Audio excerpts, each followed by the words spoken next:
So given that the radius of the circles in the previous problem is 10 feet, find the area of each of the regular polygons and list them in the table below, along with the measure of one angle for each polygon and the side length of each polygon. And a couple are filled in for you. So, I apologize for the fact that this is a second video. For some reason, it cut me off where it did and wouldn't let me keep recording from there. But so we're looking back at these right here. So we're trying to find the area of these. So remember, when we find the area of figures like this, we have to take and find the side length as well as the apothem to take, and I know my lines are really wonky, to take and solve these. So looking back, it told us the measure of our interior angle. Remember, to solve for the interior angle, we do n minus 2 times 180 and divide it by the sides. Let's go ahead and do all of our interior angle measures first, since they are the easiest. So if we do 4 minus 2, that gives us 2. And then 2 times 180 is 360, divided by 4 is 90. Now for the pentagon, 5 minus 2 is 3. 3 times 180 is 540, divided by 5 is 108. Then the hexagon, 6-sided, so 6 minus 2 is 4. 4 times 180 is 720. Divide that by 6, and we get 120. And then the octagon, 8 minus 2 is 6, times 180 is 1080. Then divide that by 8, and we get 135. So those are our values. Obviously, a circle doesn't have an interior angle, but a whole circle is 360 degrees. Circle is going to be the easiest one to find the area of a figure for, because area of the circle is pi r squared. So our radius is 10. So 10 squared is 100. So it's 100 pi.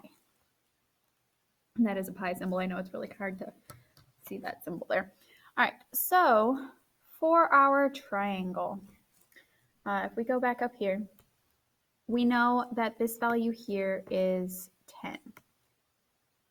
Now, this central angle here, if we take 360 and divide it by 3, we get 120, and then we cut that in half and we get 60. So this angle right here is 60 degrees. So we're going to use, this is going to be our x. So we want to use sine because we have opposite and hypotenuse from this angle. So we're going to use sine of 60. So sine 60 equals x over 10. So 10 sine 60. And that value is 8.66. Now that 8.66 is only half of one of the sides of our triangle. So we need to multiply that by 2 and get 17.32. So that is the length of one of our sides in our triangle, 17.32. Now, we need to find the height of this triangle. Now, this is the interesting thing. The radius coming from here to the side, we already know that's 10. The apothem we need to solve for, because that'd be from this point to the other side of the triangle. So, we have adjacent and hypotenuse, so we're going to use cosine now. So it's going to be 10 cosine of 60, which is going to equal 5. And then we just add the 10 from the radius to it, so we get 15. So our height is 15, and our side is 17.32, and area of a triangle is base times height divided by 2. So when we take 15 times 17.32, we get 259.8, and we divide that by 2. And so we end up with 129.9 for the area of our figure. Now, for the square, it already gives us the length of one of the sides. It's 14.14. Well, to find the area of a square, we just multiply side times side. So 14.14 times 14.14 is going to be 199.9. We can round that up to 200, make our lives easy. So it is 200. Now for the pentagon, we're going to come back up here. Here's our pentagon. There's about the center of our circle. Draw our triangle out. I know the triangle's upside down, which will confuse you, but it's okay. We need to find the side length. Now, to find this angle measure here, we're going to take 360, divide it by 5, which is 72, so the whole thing is 72, and then divide that by 2 again, and we get 36. So this angle is 36 degrees. We know the radius is 10, and we're trying to find the opposite side. So we're using sine again, so we're going to do sine 36 equals x over 10. And I'm going to tell you every single one of these are going to be set up the exact same way, except the only thing we're going to change is what this angle measure is. So from here on out, I'm just going to do 10 sine of whatever the angle is. That way, it's fewer steps to have to write out. So we have 10 sine of 36 equals x. When we plug that in, we're going to find that it's 5.88. So 5.88, but remember that's only half of the side, so we multiply it by 2. And so we end up with 11.75. Now, remember to find the area of a regular polygon, we take 1/2 times the apothem times the perimeter. So let's go ahead and get the perimeter. This is a pentagon, so there's 5 sides. So P equals 11.75 times 5, which is 58.75. Or sorry, 78. Now we need to find the apothem. So apothem is always going to be set up in this way, except obviously change the angle measure. So 10 cosine 36 equals, this is going to be 8.09. So now to find the area, oh, I forgot to write down what our side length was. Our side length was 11.75. Sorry about that, 11.75. Now to find the area, we do area equals 1/2 times 8.09 times 58.78.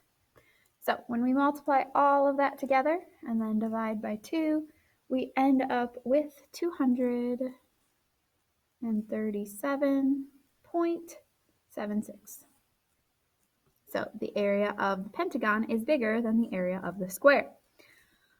Now we move on to the hexagon. So for the hexagon, here is our triangle we're looking at. There's the center. We take 360 and divide it by 6 to get 60, and then divide that by 2. So half of this central angle here is going to be 30, and this is 10. So we've got 10 sine of 30 equals 10 sine of 30 is 5, and 5 times 2 is 10. So the side length is 10 for our hexagon. And so now perimeter, 10 times 6 is 60. And now the apothem, we do 10 cosine of 30. And when we take 10 cosine of 30, we get 8.66. So for our area, it's going to equal 1/2 of 8.66 times 60. So we multiply all that through, divide by 1/2, and we end up with 259.8. All right, and last one, the octagon. So for the octagon, we have our ooh, that's a wonky triangle. we have our triangle here, very small triangle. We split it down the center. So we take 360 and divide it by 8, which gives us 45. We divide that by 2.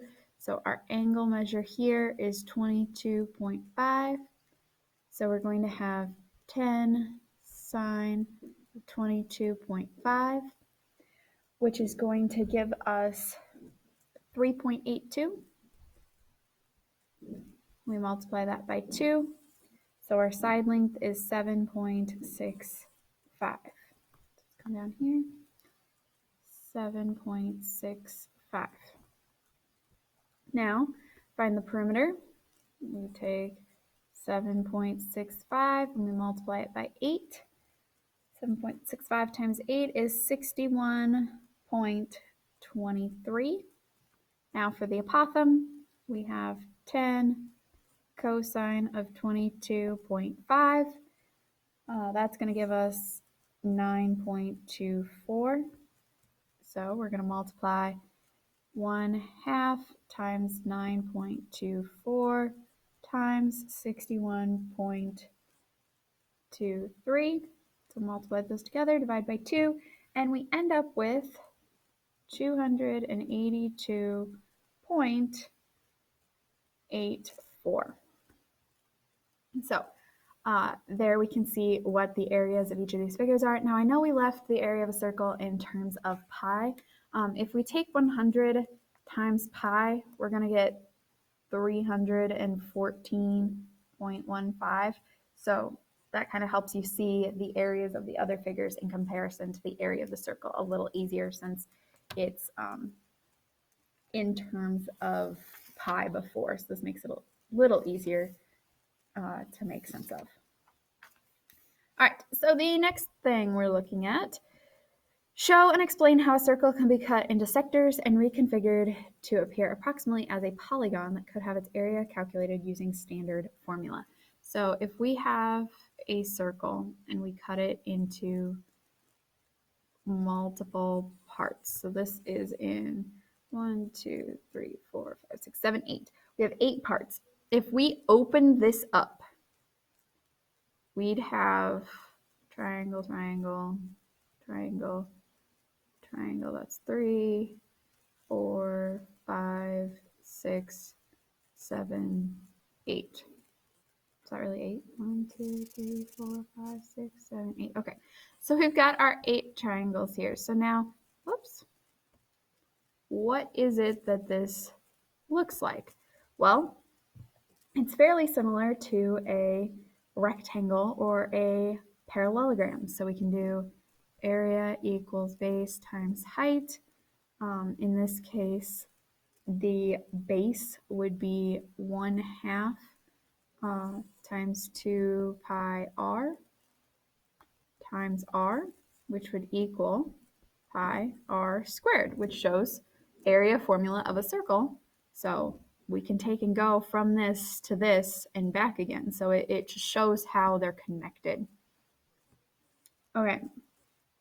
For number 12, show and explain how a circle can be broken into several rings or interior circles that can be rearranged to appear approximately as a polygon that could have its area calculated using a standard formula. You do not have to do this problem because it's just like the one up above it. We'd take each of those smaller circles, we would split them the same way, we'd combine them together to show the overall circle. So you do not have to do number 12.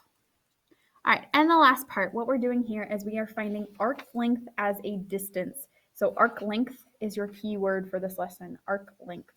So circumference of this circle is 6 pi inches. So a sector of 1 degree would have a length of 6 pi over 360 inches.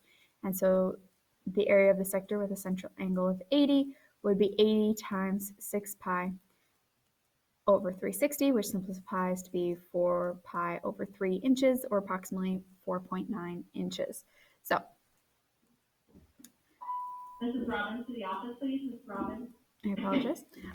So what we are looking at in here is we're going to set these up. We're going to take our angle measure over 360 times 2